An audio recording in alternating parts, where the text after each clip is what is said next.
Hey guys, welcome back to this week's episode of Closed by Mo. My name is Mohammed. I'm hopefully your favorite YouTube host on most things real estate. I'm also a real estate investor and a realtor based out of New York. Now, in this week's episode, we're going to dive a little bit more into a topic that I think might be a little bit of a sore subject for some of my real estate agent buddies out there, but we just have to talk about it, and that is why part-time agents can hurt you. If you are enjoying this content, please drop a like, a thumbs up, a subscribe, a comment, whatever it is. Just engage with this content because it really helps with the channel. Without further ado, let's jump right into why part-time agents can actually end up hurting you in the long run.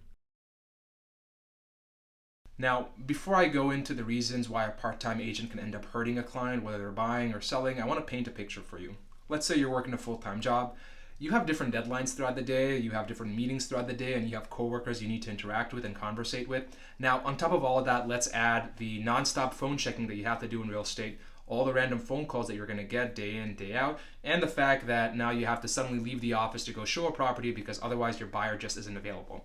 That's the case in real estate, right? It leads me to my first point, which is real estate isn't a 9 to 5 job. Real estate's not going to wait for you to finish up your work schedule so you can go show a house and then successfully make an offer on it, right? And people that are in real estate full time will know exactly what I'm talking about.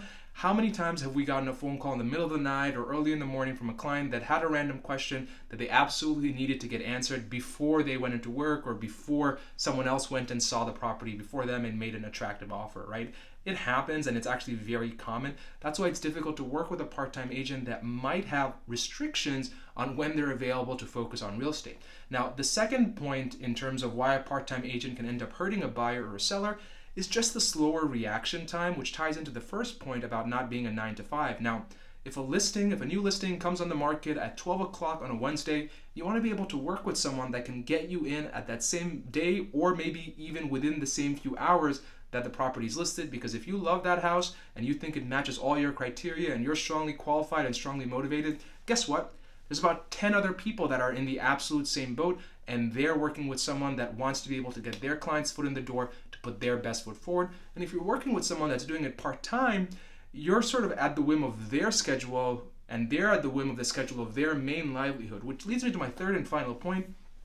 It's just not their priority, and there's no nice way for me to say this, and I'm not saying this to discourage any of my part-time agents or anyone doing this as a side hustle, but the reality of the matter is, if real estate is just a side hustle for you, you're mentally always going to lean back and fall back on the main source of livelihood that you have, because you always know that, hey, if I mess up in real estate, at least I'll always have that other job, I'll always have that other main source of income. So, consciously or subconsciously, you're not going to be already committed 100% to the clients that you're working with.